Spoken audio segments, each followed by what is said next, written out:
चमत्कारी बहू की लालची सास। राजगढ़ की गौरी अपने माता पिता की इकलौती संतान थी। गौरी के पिता मेहनतकश किसान थे। वो सारा दिन खेतों में काम करते। गौरी अपनी माँ का किचन में हाथ बटाती। वो जंगल से लकड़ियाँ बीनती और माँ के चूल्हे में मदद करती। एक दिन वो जंगल में लकड़ी बीनने गई थी कि तभी उसे रोने की आवाज आती है।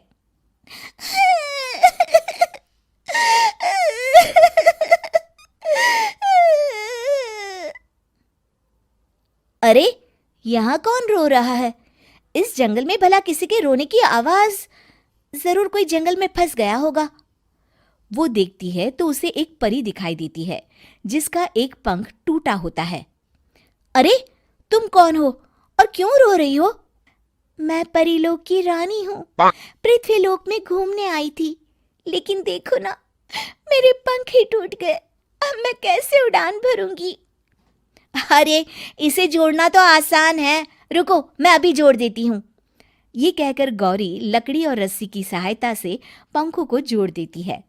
परी अपने जुड़े हुए पंखों को देखकर खुश हो जाती है और गौरी को वरदान देती है कि वो पूर्णिमा की रात किसी भी चीज को हाथ लगाएगी तो वो सोने की हो जाएगी।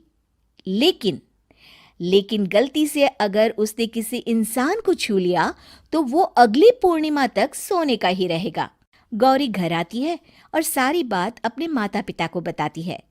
गौरी की माँ उसे कहती है, तू भी ना गौरी, सारा दिन परियों की कहानियां पढ़कर स्वप्न लोक में ही रहती है। नहीं माँ, मैं सच बोल रही हूँ। देखो, आज पूर्णिमा की रात है ना, इसलिए डर के मारे मैं कोई सामान भी नहीं छू रही हूँ।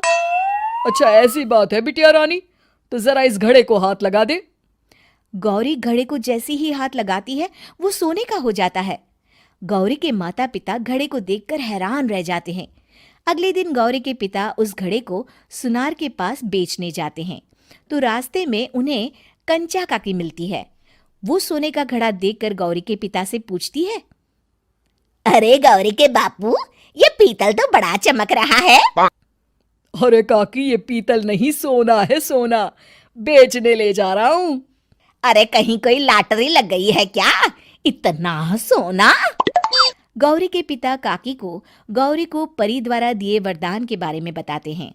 काकी गौरी के पिता की बात सुनकर सोच में पड़ जाती है और फिर अगले दिन काकी गौरी के घर आती हैं। गौरी के बापू, तुम्हारे लिए मैं एक खुशखबरी लाई हूँ। तभी गौरी की माँ पूछती है, क्या खुशखबरी है काकी?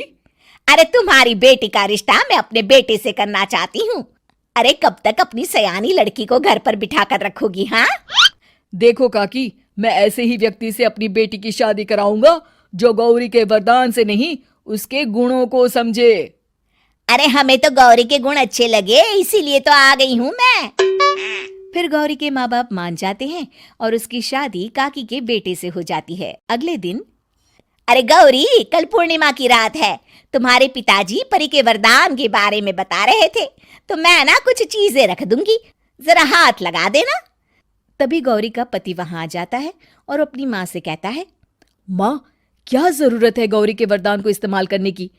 वैसे भी मेरी मेहनत से घर तो चल ही रहा है ना। और गौरी के पिता ने भी यही कहा था कि वो ऐसे ही व्यक्ति से उनकी बेटी की शादी करेंगे जो गौरी के वरदान से नहीं, उसके गुणों को समझे। अरे बस कर किताबी बातें। तेरे लिए क्या लड़कियों की कमी थी जो मैं ये किसान की बेटी घर ले आती? और सुन गौरी, कल अगर तूने सारी चीजों को सोने का नहीं किया तो मैं तुझे घर से निकाल दूंगी और अपने बेटे की दूसरी शादी करवा दूंगी, समझी? इतना कहकर गौरी की सास वहां से चली जाती है।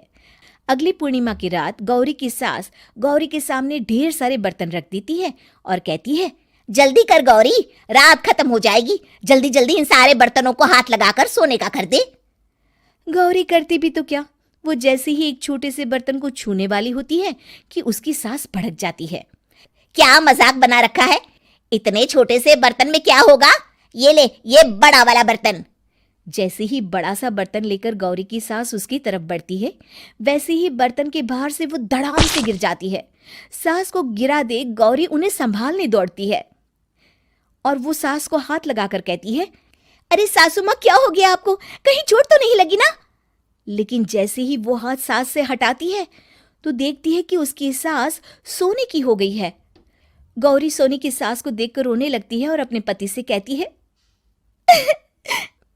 मुझे परी ने कहा था कि अगर मैं किसी इंसान को हाथ लगाती हूँ तो वो अगली पूर्णिमा तक सोने का ही रहेगा। अब मैं क्या करूँ?